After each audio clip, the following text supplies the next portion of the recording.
Hi, everyone. Welcome to another Microbiology Minutes, where we're going to talk about what's hot in the microbial sciences.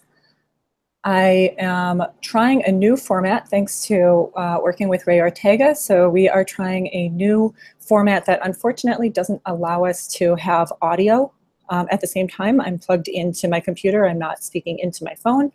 But the lovely thing about this system is that we are recording it so that those of you who are joining us for this lunchtime Microbial Minutes update will be able to follow along and ask questions. But those that can't make it because they have other commitments will be able to just watch at their leisure later in the week. So as always, I'm happy to take your feedback on whether you like this system or not.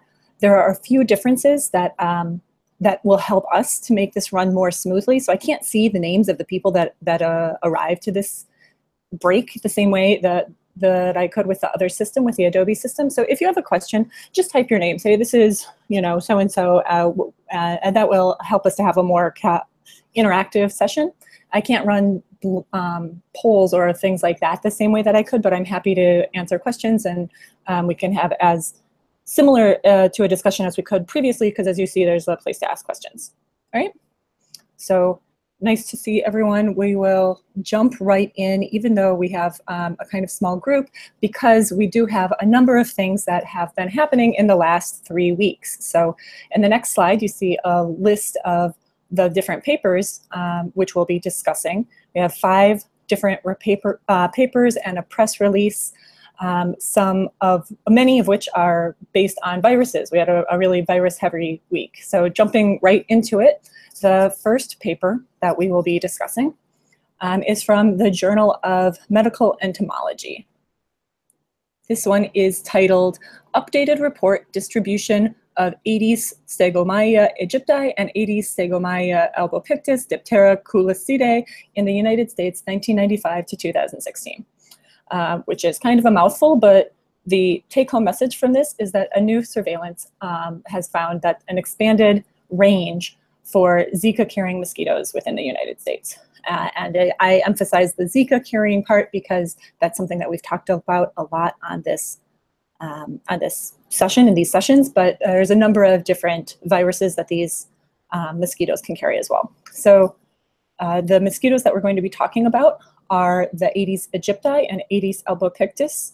You may have heard of these in the news quite a bit. I have images at the bottom of the Aedes aegypti and Aedes albopictus. Albopictus on the right having those striped legs, and that's one of the reasons why it's called the tiger mosquito sometimes. So if anything lands on you, hopefully before it bites you and you can shoo it or squat it, you can take a look at whether it has that striped pattern. These are 2 of many, many different types of mosquitoes, only a handful which bite people. And they can carry the flavivirus Zika, they can carry chikungunya, they can carry dengue. These are not the same species that are commonly associated with West Nile virus or other diseases. That's the Culex genus that is often associated with that. But these can carry a number of different viral pathogens. And so the CDC sponsored a study to look at the range, and they did this by looking through the public health county records to see whether or not these particular mosquitoes had been found in a 3-year range in the 3-year history. And if they had been found, even if a single mosquito had been identified in that county, it was counted as a positive year. And so this is a pretty straightforward result. As you can see in the next page, there's a good amount of overlap in the southeastern and southwestern part of the US. Both of these mosquitoes are tropical mosquitoes. And so you can see that they really like living in the south. That Aedes albopictus, the tiger mosquito, has a larger tolerance for colder weather. So it is found in more northern climates, as you can see in the map on the bottom there. It can go as far north as it looks like some of the upper Midwest there, whereas Aedes aegypti is found mostly in the Southwest, Florida. However, there were pockets within, say, the DC area, which is farther north than it had been found previously. And so using this information, on the next slide, you can see the old range on the left-hand side and the new range on the right-hand side for where these Aedes aegypti is found. And this is important because Aedes aegypti is actually a more efficient vector. The virus can be more easily transmitted. When I say the virus, these viruses can be more easily transmitted within Aedes aegypti than with Aedes albopictus. And so knowing where this mosquito is found is really important for public health concerns. However, the researchers were very careful in their wording, saying that this range does not necessarily mean this is the range for where this disease, any of the diseases associated with the mosquitoes will be found. They don't show the likelihood that these mosquitoes will be carrying or spreading these viruses. They don't show the number of mosquitoes. Remember, a single mosquito was able to count as a positive year. And it doesn't show the exact location of the mosquitoes. So like all mosquitoes, these Aedes aegypti and Aedes albopictus prefer wet, marshy conditions. And so if there's like a dry, grassy plain, there may not be the same concentration or the same location of those mosquitoes. So this is something that will be of concern going forward. And this was found relatively quickly after our last Microbial Minutes. And I thought, since we talked so frequently about Zika and these mosquito-borne diseases, that would be of interest. Also, you can see that this new Aedes aegypti range does cover the DC area, which is where many of you at ASM live. So you can be on the lookout for what type of mosquito may be flying around in your neighborhood. So moving from that more broad, talking about the organism that carries the virus, to talking about how the host can fight against viral infection on the molecular biology level. We're going to look at a Nature paper, which was titled RNase-3 nucleases from diverse kingdoms serve as antiviral effectors. And the take-home message from this is that RNase-3 nucleases are a third mechanism to fight RNA virus in eukaryotes. So RNA viruses, like all viruses, require the host machinery for translation and genome replication. So they have to get inside of the cell. And the host cells have two broadly characterized antiviral or anti-RNA viral targeting mechanisms. One is the interferon system, which is going to help to activate the antiviral genes, not only in the cell that is infected, but in neighboring cells. And this is a broad antiviral mechanism that is common for many viruses, not just RNA viruses.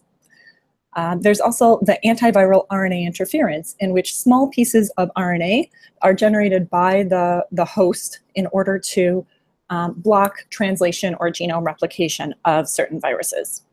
And it's a similar system to this that the authors were investigating. So you may have heard of microRNAs or miRNAs. And there are certain, so this is short pieces of RNA that modulate host cell expression. So they make more, help to make more of a protein or decrease the amount of protein within a cell, usually of the host's own genetic system, its own genetic program, right? And so there are a few different genes, a few different proteins that are involved in clipping those short pieces of RNA. Those are the RNase-3 nucleases. And one of those is called DRASA. So in making these microRNAs, I have a little schematic at the bottom of the slides here. The inside of the nucleus, there is a pre-microRNA that's made, which is then cleaved. So the covalent bonds of that nucleic acid backbone can be cleaved by DRASA. And then that small piece of microRNA is exported into the cytoplasm, where dicer, another endonuclease, can finish the preparation, and then eventually this can be used, this small microRNA can be used either to degrade host mRNAs or repress protein synthesis in other ways. And so the authors were hypothesizing that maybe DRASA, which has not been shown to affect viral RNA, may play a role in cleaving or in inhibiting RNA viral infection in some way. And so what they did was to look at a cell that had no dicer. So in this image here, you see dicer is in the cytoplasm and DRASA is in the nucleus. Now, dicer has a known role in fighting RNA virus infections. And so they looked at a cell line, a human cell line that had no dicer at all, because they didn't want to have any interference from this particular protein. And so they looked at a cell background that had no dicer, and in some cases it had Drosha, and in some cases it didn't. And when it didn't, they called that an RNase 3 knockout. So in our next slide, we'll see what it looked like when they infected these cell lines. Maybe we could zoom in on C through F here. Then you can see what it looks like when they infected with different types of viruses. So if we look at C, you can see that they infected with a Ross River virus, and then a Langet virus in D. And then E was an influenza A virus, and F was a Sendai virus. And so mock means mock, they didn't actually infect it, they just put it through the same conditions as if they were going to infect it, and then they have their infection in either the no dice, which means they just have no dicer, or in the RNase 3, which is also missing that Drosha protein, the one that was in the nucleus, right? Now you can see that in C and D, when there's no Drosha, that RNase 3, the very last left-hand lane, there's an increase in the amount of viral genomic material. That's what you're looking at in that top box there. And that indicates that there's a role for Drosha in decreasing the viral genomic product. And that if that Drosha isn't around, then we're going to have an increase in viral infectivity.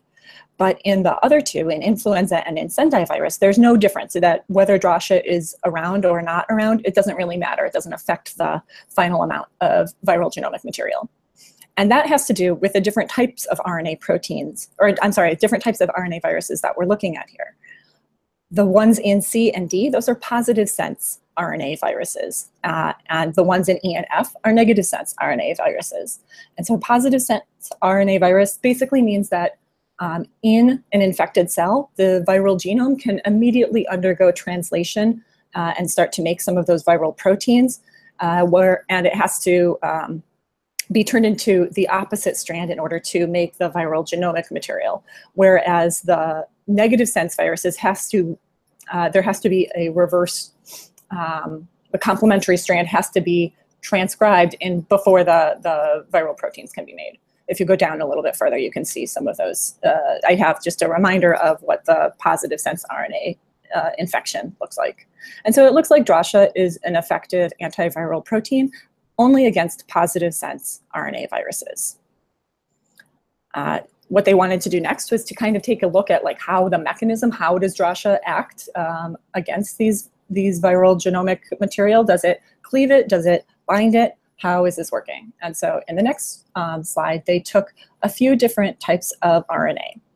Now, RNA is a single-stranded molecule, but it can fold in on itself to have secondary structures that are known as stem loops. And if you look at the stem loop structure in all of these different RNA viruses, you can see where the stems and the loops get their names from, right? You see those big loops, and then there's long periods or long sections where the bases are kind of folding in on each other, and they may be complementary so that they can form what looks like double-stranded, but really it's a fold within that RNA. And here they took HP1 and HP2, which mimic the secondary structure found in a lot of positive sense viruses, like that Ross River virus that we were just looking at. And they took some control structures. Those do not mimic what you would normally see in a viral genomic material. And they incubated these different RNAs with Drosha to see whether or not they interacted. So what they're looking at in C is the interaction of these viruses, these RNAs with the protein. So what they're going to do is run these on a gel that separates them by size. So in the very, very bottom, you can see the free RNA. The free RNA, which is unbound by protein, right? So it's all going to run through, it's around the same size, everything's running down. Now, if a protein is going to interact with that RNA, then it's going to slow down that movement, and it's going to be found in an upper section of the gel. And so you can see that this HP2, which mimics the positive sense RNA genome, you can see that that's interacting and is basically making that RNA run slower because it's interacting with Drosha, whereas the control RNA does not interact in the same way, and you don't see any positive band in that upper part there. And so what this suggests is that this drosha, which has previously been known to interact with microRNAs in helping to modulate host gene expression, is able to also bind to some of these positive sense RNA genomes in a way that it doesn't necessarily cleave them, but it might just kind of hold on to them, and it could act through steric hindrance, such as just kind of blocking the rest of the host cell machinery so that it can't access it, kind of taking up space, or maybe it sequesters it and takes it to a part of the cell that it can't interact with the other host cell machinery it needs to. But basically, this is going to be a new innate immune system that fights against RNA virus infection in a broad many different types of cells. So I'm not showing you the data here, but they went through a number of different types of eukaryotes. They looked at human cells, which I'm showing you here. They looked at Drosophila. They looked at Drosophila, which are fruit flies. They looked at C. elegans, which are roundworms. They looked at yeast cells, which are a single-celled organism, and they found that this similar mechanism could fight off positive sense RNA viruses in all of these different eukaryotic systems. So pretty cool.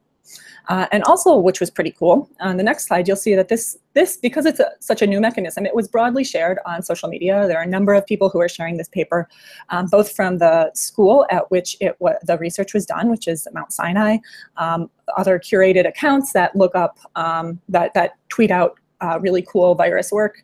But also the lead author, Benjamin Tenover, he's up at Sinai, and he was having an interaction with Vincent Racaniello, who is one of the main podcasters and produces TWIV This Week in Virology.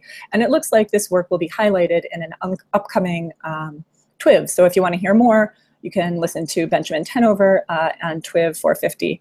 And there's a little bit more on silencing and antiviral RNA in mammals in the already produced TWIV 449.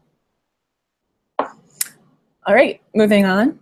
We are next going to talk about another virus paper, but this is much broader scope, not talking about the molecular biology, but it is another Nature paper. So this is titled Host and Viral Traits Predict Zoonotic Spillover from Mammals. And the take-home message from this is that analysis of all known mammalian viruses may improve predictions of spillovers, which may seem like a pretty tall order to analyze all mammalian viruses. But because of the wide array of databases that we have nowadays, this is the type of meta-analyses that is going to help public health measures in predicting where the next emerging infectious disease may come from. And so paraphrasing or taking some of the abstract, which the authors wrote, they say that the majority of emerging human infectious diseases are zoonotic. However, few analytical tools exist to identify which host species are likely to harbor the next human virus or which viruses can cross species boundaries. And they make examples of a number of different types of zoonotic diseases. You could talk about HIV, Ebola, SARS. These are all things that have made major headlines in the last couple of decades, and all of them have come from not only animals, but specifically mammals, because mammals are more closely related than reptiles or amphibians, right? And so the researchers they made a database based on research that had been performed in other labs, characterizing over 2,800 mammal virus associations. And then they use this database to test determinants or characteristics of viral richness and viral sharing with humans from these already characterized associations. And so we're going to look at two different pieces of data that they shared. The first is looking at diversity. So this is their first figure, where if you look down the column, they have a silhouette of the type of animal that they are looking at. So they looked at armadillos on the top, which are apparently their own order. So they change this by order. There's elephants, there are ungulates, which are things like goats and herded, a lot of domesticated animals, primates, and of course bats, which we've talked about, and in fact just talked about in our last Microbial Minutes, where we talked about coronaviruses being much more prominent in bats.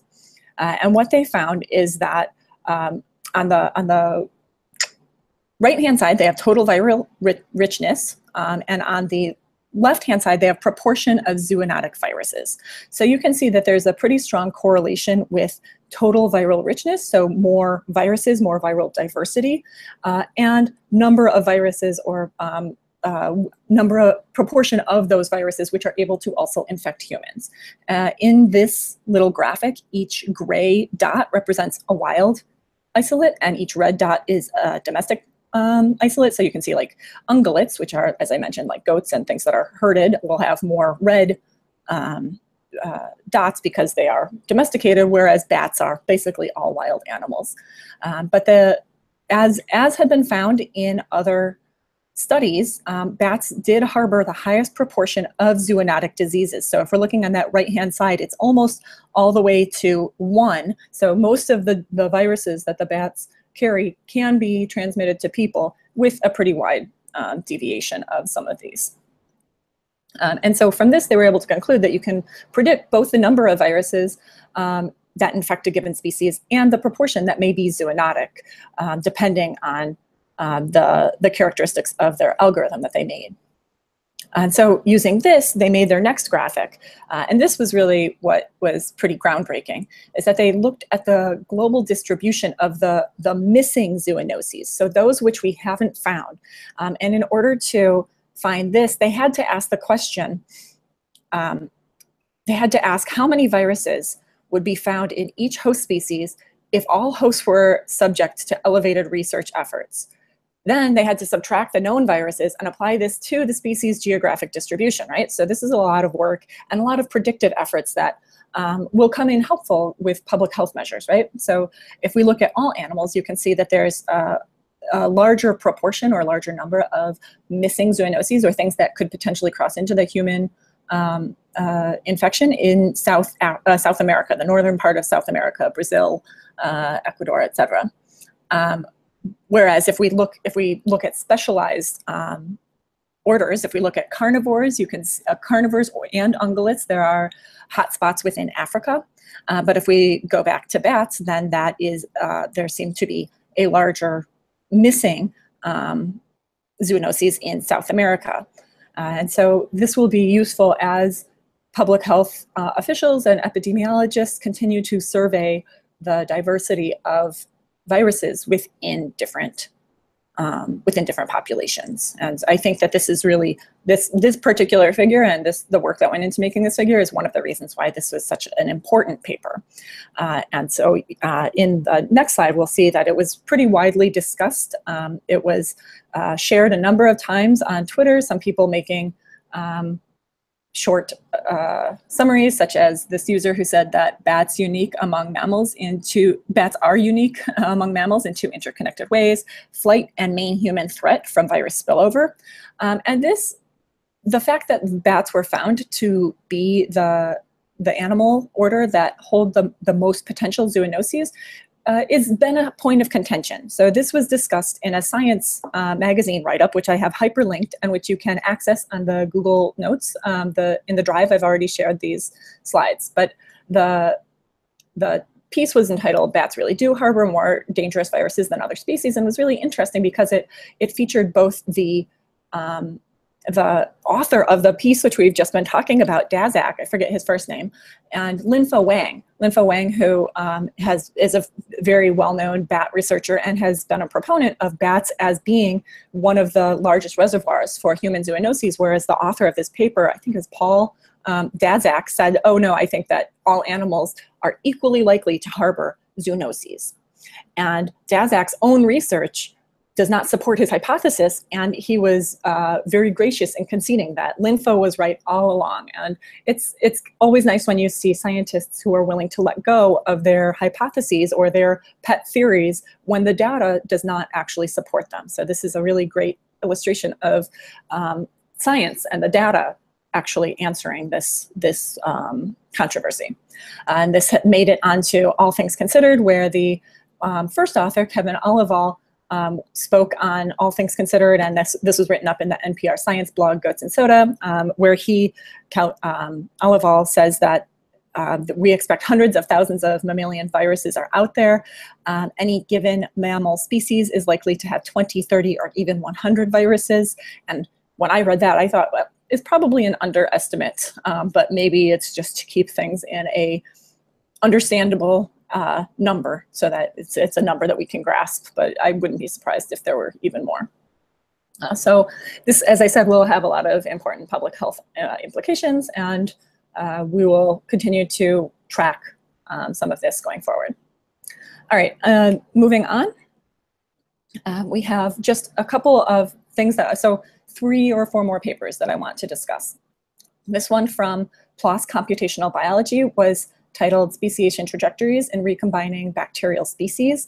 And this really caught my attention because it answers one of the questions that kind of rattles around in my brain quite a bit. The take-home message from this is that modeling helps define bacterial evolution patterns and may identify speciation trajectories. And this idea of speciation in bacteria is very interesting because even as a undergraduate student, it struck me as very unusual that if you took an E. coli isolated from South Africa or Argentina or America or Russia, you would be able to look at its sequence and know that it is E. coli, mostly because we use 16S rRNA sequencing in order to identify that species. But it always struck me as unusual because the selective conditions in each of these different regions seems like it would be quite different. And yet the species are able to be recognizable as E. coli, even if they are slightly different in perhaps the accessory genes that they hold.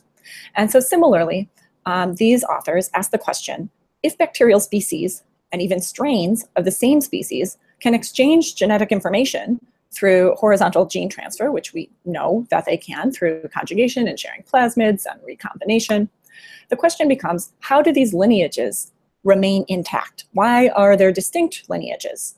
And the example that they gave and that they use in this paper is Streptococcus pneumoniae.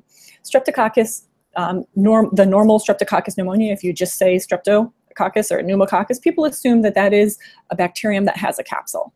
But there's been a rise recently of this atypical Streptococcus pneumoniae, which has no capsule. And the capsule is one of the virulence determinants that helps to mask the bacterium from the immune system, helps to protect it, and even mediate damage, tissue damage in certain cases.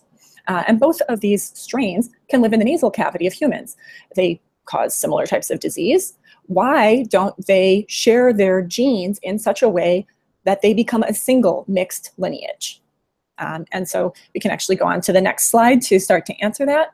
They looked at the potential for, although they are living in the nasal cavity, for that microenvironment that is required by these different strains to perhaps be different.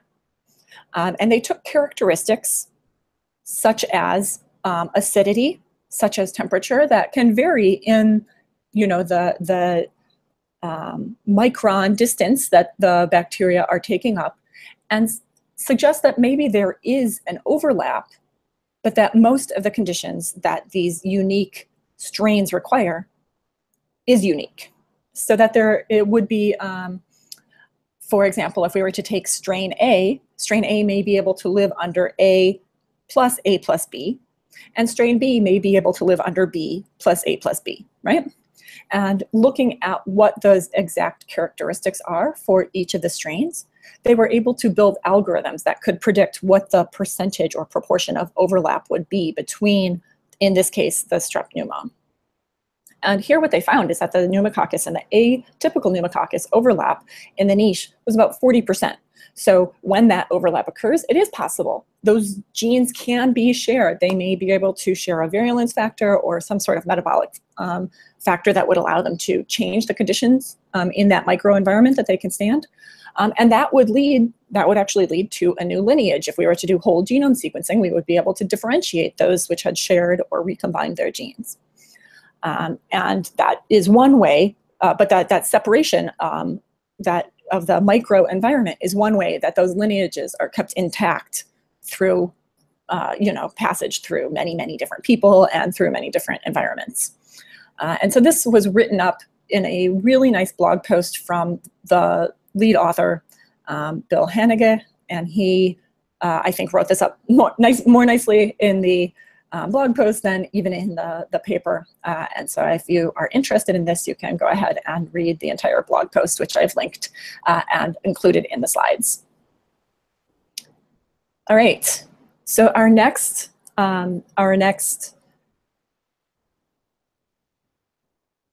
Okay, our next paper is, is an interesting one. It's from the Psychosomatic Medicine Journal, which is another journal that I'm not familiar with. It doesn't seem like it's typically a microbiology journal, but when you read the title here, Brain Structure and Response to Emotional Stimuli as Related to Gut Microbial Profiles in Healthy Women, you can understand why perhaps this was put into what the connection is with microbial sciences. However, the take-home message, what we're going to end up talking about here, is more about science communication and how overstating the role of the microbiome in the emotional response is a lesson in science communication. Just to very briefly go over the paper, the question that the scientists are asking is whether there's a link between the brain and the gut microbiome, right? This is something that has been discussed in many different ways, either as a mechanism looking at whether there are metabolites that bacteria provide that can somehow connect the brain and the central nervous system within the gut. What this study did was a simple correlative study, which means basically they are looking at 40 different women, looking at their fecal samples and characterizing with 16S rRNA sequencing to get what their microbiota of their gut microflora looks like. And they grouped these women into two groups based on the most prevalent bacterial group that they had. Some had Prevotella, some had Bacteroides. And then after they had been grouped, they showed women different images. And as they were showing them the images, the women were undergoing MRIs, and they could see whether or not there was a correlation between the different groupings based on microbiota and the different groupings based on how their brains responded to image stimulation. And one of the images that they have down here is their anatomical brain signature. And I am just going to read what they said about the different results because I am not a neuroscientist, but they said that the Prevotella abundances showed less hippocampal activity viewing negative valences images, while the Bacteroides abundance group showed greater prominence in cerebellum, frontal regions, and hippocampus. And from this, they concluded that the data supports a brain-gut microbiota interaction concept. It's a very interesting conclusion.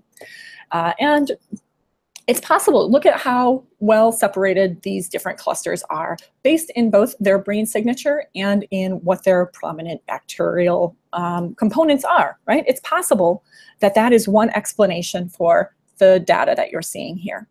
So this research was done at UCLA. The public information officer at UCLA said, this is really great research. We think that this would have a general interest. Let's make a press release about it. And so in the next slide, you can see what that press release looked like.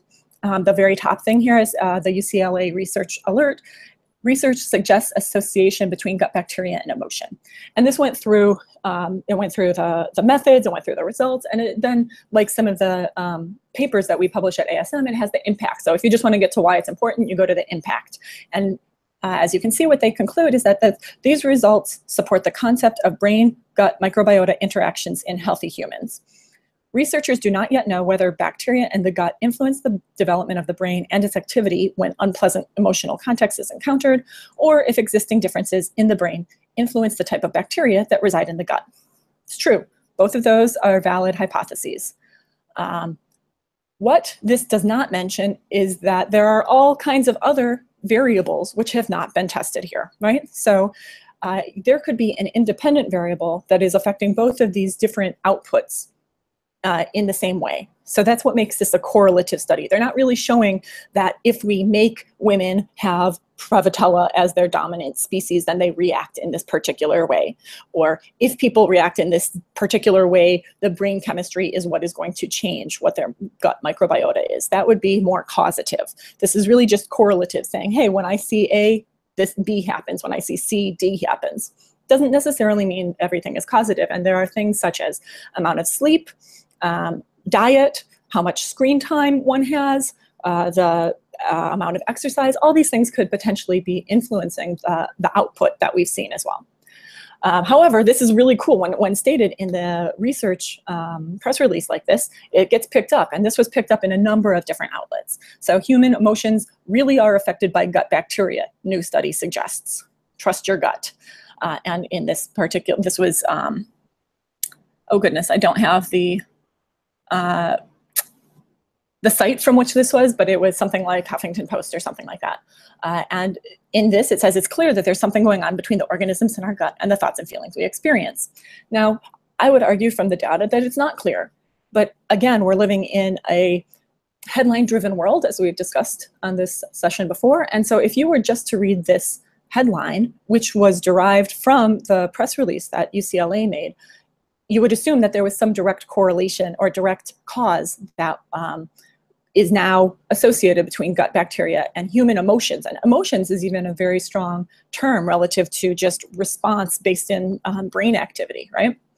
And so moving forward to the next slide, this is actually how the piece came to my attention. So on Twitter, people were discussing the way that the UCLA press office had released this information.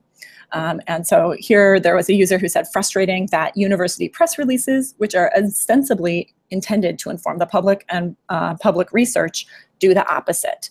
And then another user replied saying, I worked in the University of Chicago's press office for 3 years, and one of the main roles of social science PR was to present correlation as cause, which is really interesting. You can learn a lot just by listening on Twitter. And so that's where someone said, oh, can you give me an example of this? And Jonathan Eisen, who is famous for being critical of overselling the microbiome, wrote a blog post. I'm not going to read this entire blog post, but is basically saying very similar things, that there is a lot of correlative evidence, but nothing that is saying, oh, these things should be tied together, because there's all types of other things. It could be geographical location of where the women live, or something else could be affecting both of these results in a way that hasn't been tested. And so there's a link to this if you want to find it, but I think this is a good lesson in presenting science with the correct nuance. And I think at ASM, our press releases are very good at presenting the nuance and saying this may mean something, rather than this definitely shows this. And I think that there's always the urge to make your story important. Of course, everyone wants a nice, solid, complete story, but it's important to understand that most reports that are out there are just a little piece that are building up until we can get the entire picture, which will finally explain how, X works, whether it be the gut microbiome or RNA depletion or RNA defense mechanisms against RNA viruses. So. Something interesting, and hopefully you guys found that interesting as well. All right, so we only have one more report, and it's more a news report than a scientific report for reasons that we will discuss. But I shared the link, I believe, to this story, which is how Canadian researchers built a pox virus for $100,000 using mail-order DNA. And this was all over the news on the day that I was selecting the reports for this Microbiology Minutes session. So I knew this was something that would hopefully hit your radars, and hopefully we can clear up why it's been so important. So what happened is that the take-home message from this is that the scientists have recreated a pox virus by an assembly of synthetic DNA sequences. And when I say synthetic DNA sequences, I mean these are not made by a microbe. They are literally put together chemically using the chemical reaction that will tie together the A's, T's, C's, and G's in a particular sequence as designated by the researchers, who are probably just typing this into a computer. It's sent off to a machine where probably this is done just by some sort of robot, where the chemicals are, the T's and the C's are tied together, not using a DNA polymerase, right? So these are chemically synthesized. And what the researchers did was to order overlapping 30 kilobase fragments that were eventually assembled into the 212 kilobase genome of the horsepox virus. This apparently fully assembled virus genome, which they have now, was then put into cells that were already infected with a different type of pox virus. So some viral genomes, once they're assembled, you can just put that genomic material, that DNA or RNA, into a cell, and it will start to spit out virions. But in this case, the pox viruses are a little more complicated. They have to go into, the genome has to go into a cell line that is already infected with pox viruses. And then you can collect the the viruses that are made from that infection and separate the two different ones. And in this case, they apparently did collect the virus with the correct genome. They then resequenced the genome to show that the virus that was being made was the virus that they had designed. And then they can go on and use this. And in this case, the author was the author who was interviewed in the piece that I wrote up has submitted the manuscript to 2 different places, both to Science and Nature Communications, but it's been rejected, and he was straightforward about that. So he's being a little bit cagey about the exact methods because it hasn't been published yet. Not that I expect anyone's going to scoop him once it's out like this. I mean, obviously all the work is done. It's just a matter of getting it into a publication somewhere. But the reason that this is a big deal is because this is a pox virus, and pox viruses are, number one, they're large viruses. The genome is 212 kilobases, it's much larger than, I don't know how large poliovirus is, but it's on the order of 10-fold less kilobases, or some are even smaller. And so this is a good sized genome to have to assemble, but also this is a pox virus, and there's another pox virus you have probably heard of, the variola virus, which is smallpox and is a threat, a biothreat, because we are no longer immunized against it since it has been eradicated from the human population. And so the idea that somebody could simply order $100,000 worth of DNA and put together something that is a potential pathogen, again, what they used is not the pathogen that would harm people, but it is close enough to the smallpox virus that people recognize that the methods would be likely transferable if you wanted to do this same type of building of the smallpox virus. And so this has raised a lot of issues of dual use of research concerns. So DIRC is being thrown around a lot because it's good to know that this can be done, but it's also bad because that means that the methods, once published, would be available to anybody, especially if this was paid for by public funds. I'm actually not sure if that's the case or not. But in that Science magazine write-up, they spoke with Paul Keim, who has been very active in the Biothreats Conference, and he studies another potential bioweapon, anthrax. And what he said is that bringing back an extinct virus that is related to smallpox, that's a pretty inflammatory situation. But there's always an experiment or an event that triggers closer scrutiny. And this sounds like it should be one of those events where the authorities start thinking about what should be regulated. And that's true. A lot of synthetic biology and a lot of ways that genomes can be manipulated are advancing rates that are much faster than the regulations have caught up with. And in fact, almost all regulations are retrospective, right? We didn't have to take off our shoes at the airport until somebody tried to blow up an airplane with their shoes. And now somebody has made a bioweapons through synthetic tying together of different nucleotides. And so perhaps we need to more carefully monitor how these different methods are made available, or who is doing it. I'm not quite sure what those regulations will be, but I guarantee the government will be following up with this. Now, in the next slide, you'll see why I'm not quite sure that the research was publicly funded, because the researcher is working with Tonix Pharmaceuticals, and they are trying to make this this horsepox into a more efficient vaccine for horsepox.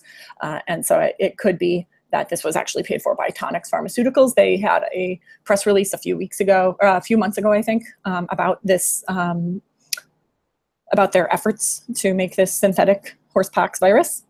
And so this was published, as I said, I think Thursday, in Science, just as a news article. So the actual report is not available. Science Insider was pushing this in a very interesting way. Most research reports are made into some sort of press release because there is no actual scientific report. It's hard to make a press release about this. So Science was tweeting at everybody, at Helen Branswell of STAT, at Laura Helmuth of Washington Post, just trying to grab people's attention, and it worked. I mean, there's been a lot of mainstream media on this. So I included links to the Stat News and the New York Times piece on this particular research. I mean, it's kind of on the research. It's more on the implications of the research. And there was a good amount on Twitter. People were sharing this. I liked this one from this user, Pox News. We report, you decide. So it was definitely something that is going to spur conversation about how synthetic biology should be used and regulated going forward. So with that, let's just quickly summarize all of the different things that we talked about in this session. We heard about how new surveillance finds expanded Zika carrying mosquito range within the United States.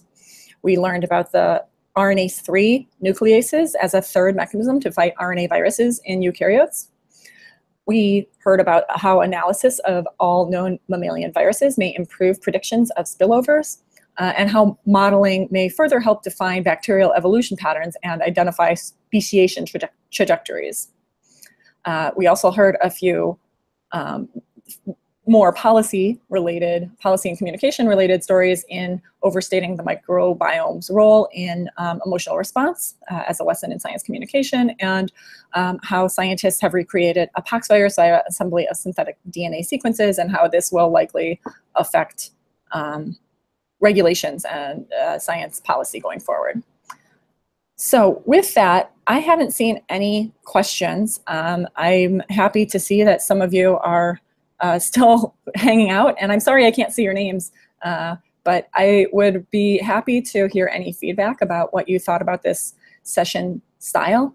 I know that the screen is a little bit different. I'll try and change the way that the slides are presented next time. I should shift them from note view to the opposite view so you can see what those look like in their full glory. But everything is available on the Google Drive. And if you had to stop at any point during this presentation, feel free to come back, tell people that this is going to be available at the same website that I sent out. So I think it should be available shortly after we end the presentation.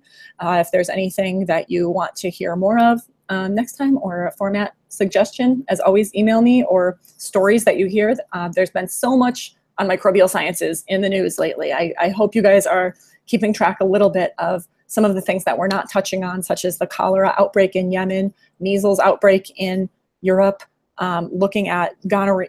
My mom pointed out that there's a increase in antibiotic-resistant gonorrhea. I am always surprised at what stories break through to the mainstream media and people will bring to me so that we can address that. I just saw something on a potential gonorrhea vaccine, which maybe we'll talk about next week, but there's a lot of stuff going on, some of which we're able to fit in, especially the things that are making a big splash.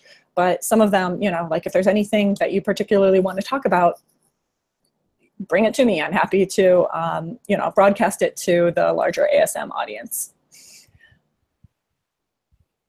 Okay, with that, if there's no questions, we'll say thanks and looking forward to seeing you next time on Microbial Minutes.